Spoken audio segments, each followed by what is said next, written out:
Okay, the next topic we're going to do is teaching as a profession. Okay, in that we will be discussing the characteristics of a profession, qualities of teacher, then function of teacher, then professional ethics, relationship of teacher, that is with the students, with the colleagues, superiors, parents, and the community. Then role of teacher as manager, role of teacher in instructional input, and the last one is duties of the teacher and role of teacher as a facilitator and the counselor. Okay, so we'll go step by step. The first one, let's see what are the characteristics of a profession. So the characteristics of a profession, we can list it in 6 to 7 bullet points. That is, a profession is it has a specialized knowledge and practical training. It's a social service. It has a continuous in-service training, and it defines membership of a particular group. It's a life career.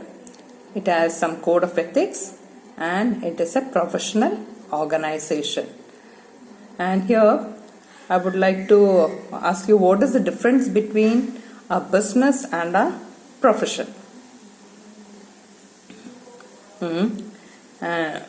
The business and profession both is an economic activity, whereas in business a product or a goods is sold or a service is rendered, and in profession it is an economic activity where the people work with their knowledge and skill. Okay, that's the basic difference. And in the Google Classroom I have uploaded a document where you can have an extensive understanding of all the comparisons of it. Okay, and these the above set points are the characteristics of a profession. And here the continuous in-service training, that is the important professions to mention as law, medical, and teaching. And in all these there should be a continuous updation. All the latest techniques and all the changes what is happening should be updated, and only then you can excel in that career. And what are the qualities of a teacher? And to begin with, let everybody have their expectation. So let us see what is the expectation, and from the student point of view, that is likes and dislikes of a student. The student, they always look forward for cheerful, happy, and good natured teacher. They want a teacher who is very friendly, who takes interest in understanding and knowing the students, and helping making the work interesting and motivating them. These are the likes of the students. And let's see what are the dislikes. Bad temper, not helpful in schoolwork, teachers who are partial, who are arrogant, and who are extremely strict. The students generally don't like such teachers. And after that, now let's see what is the expectation from the head of the institution. They want the team member to be loyal, hardworking, should be intelligent, should be cooperative, helpful, give the best results, and should raise the standard of the school. So the teacher has an important role to I would say an important role to play, and these are the expectations from the head of the institution or from the management, we can say. And now let's see what are the expectations from the parents.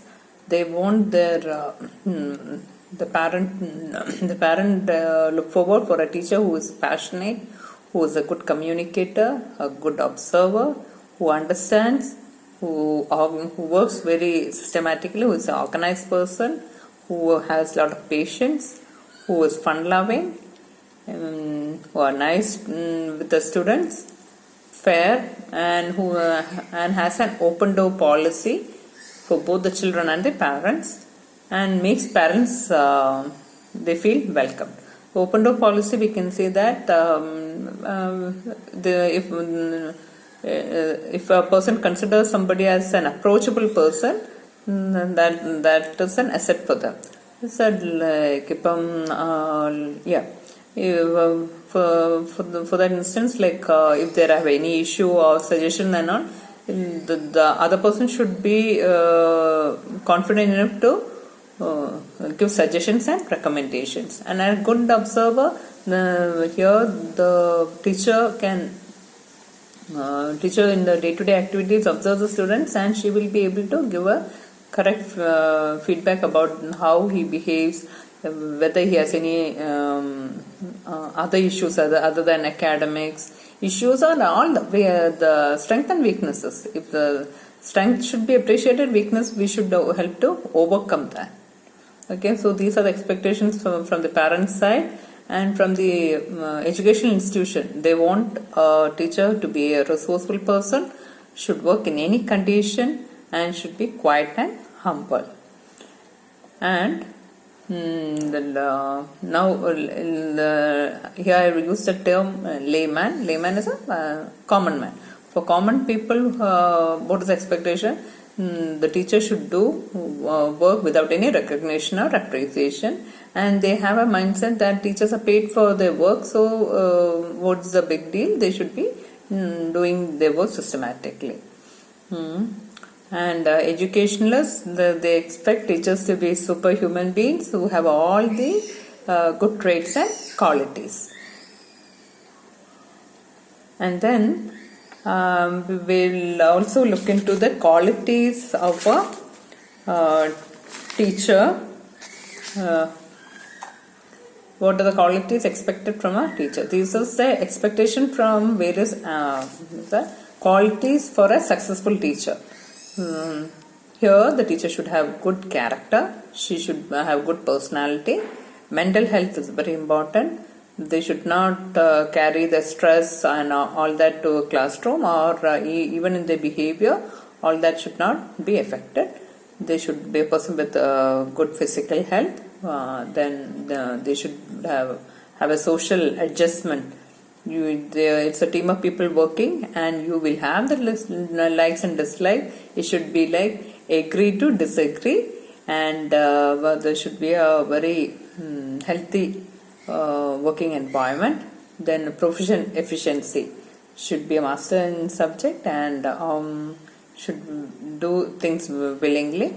And academic achievements, in every organization they want all the best people in their team, and academic achievements will like their academic qualification plus their experience.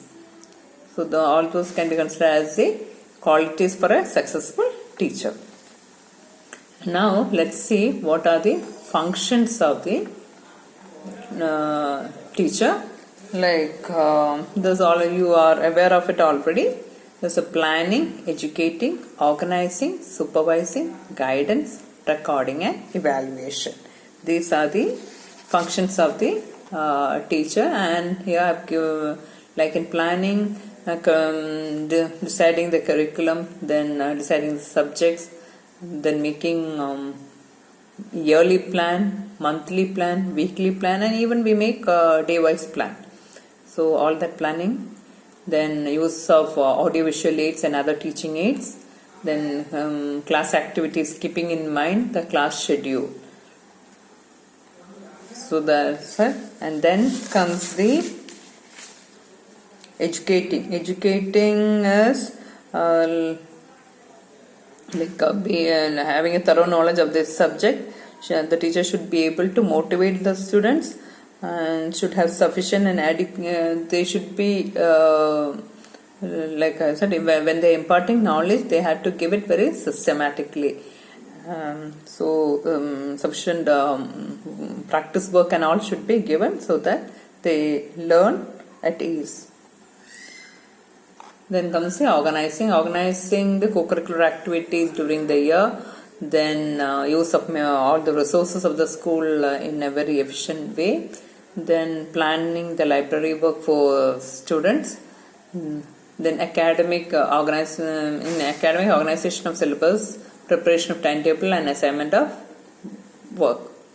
So all that comes in organizing. The supervision supervise the work of the students, ensure the attendance of the students, check the students' work, then identifying any irregularities, maintenance of school discipline, and supervision of co-curricular activities, and supervision of hostel. Like in the previous topic we have discussed that the role of the head of the institution.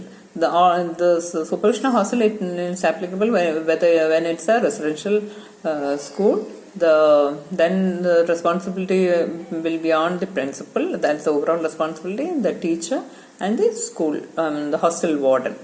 So, and even if they have some issues and all, the students can speak to the warden, and if that is not heard or that is not given importance, definitely they can speak with the class teacher, and they will have their welfare meeting and all.